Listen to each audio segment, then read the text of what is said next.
नमस्कार दोस्तों, नमो भारत न्यूज़ में आपका एक बार फिर से स्वागत है। पश्चिम बंगाल में पूर्वी मिदनापुर जिले के लालपुर गांव में शेख कासमुद्दीन नामक एक स्थानीय निवासी और तृणमूल कांग्रेस यानी टीएमसी समर्थक के घर के पीछे से 153 क्रूड बम बरामद किया गया है।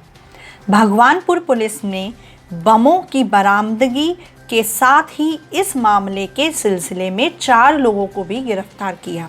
इसके बाद 3 को प्रारंभिक पूछताछ के बाद रिहा कर दिया गया और कासमुद्दीन को कांथी कोर्ट में पेश किया गया। उसे न्यायाधीश ने 14 दिनों की न्यायिक हिरासत में भेज दिया है। उसके घर के पीछे से जो कच्चे बम बरामद किए गए थे उन्हें भी डिफ्यूज़ कर दिया गया है। एगरा के उप विभागीय पुलिस अधिकारी शेख अख्तर अली ने कहा कि अवैध रूप से जमा किए गए बम बरामद हुए थे और इनमें से एक व्यक्ति को गिरफ्तार भी किया गया है। हम आरोपितों से इन कच्चे बमों को जमा करने के पीछे के मकसद के बारे में पूछताछ कर रहे हैं। इस घटना के लालपुर गांव के निवासियों में दहशत की स्थिति पैदा कर दी है। स्थानीय लोगों ने पुलिस से सवाल किया कि इतनी बड़ी मात्रा में कच्चे बमों को कैसे उनकी निगरानी में जमा किया गया।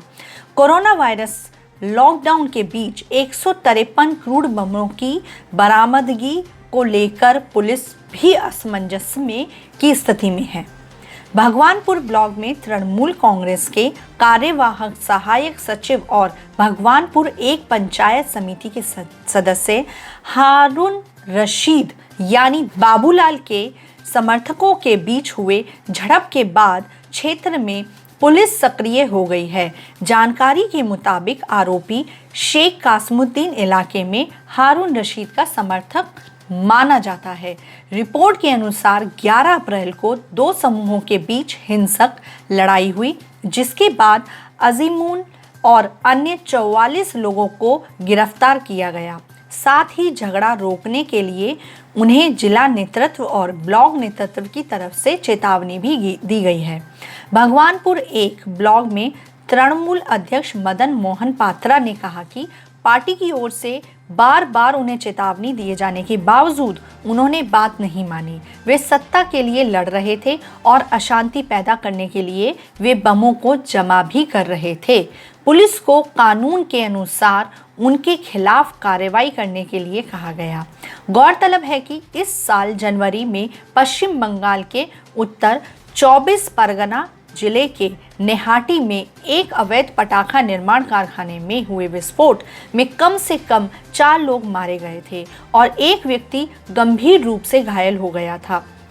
तभी फैक्ट्री का मालिक नूर हुसैन को गिरफ्तार किया गया था और उसके खिलाफ हत्या के साथ साथ अन्य धाराओं के तहत मुकदमा दर्ज किया गया था।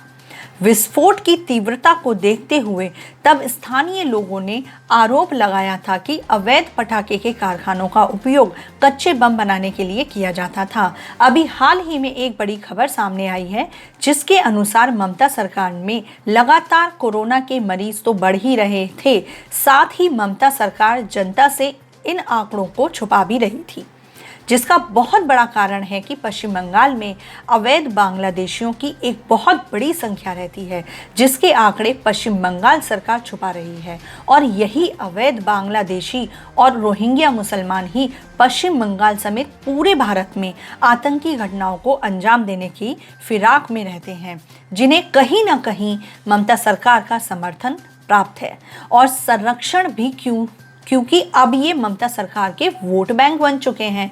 यदि आप इस बात से सहमत हैं तो इस खबर को फैलाना आपकी जिम्मेदारी है, इसलिए ज़्यादा से ज़्यादा शेयर करें।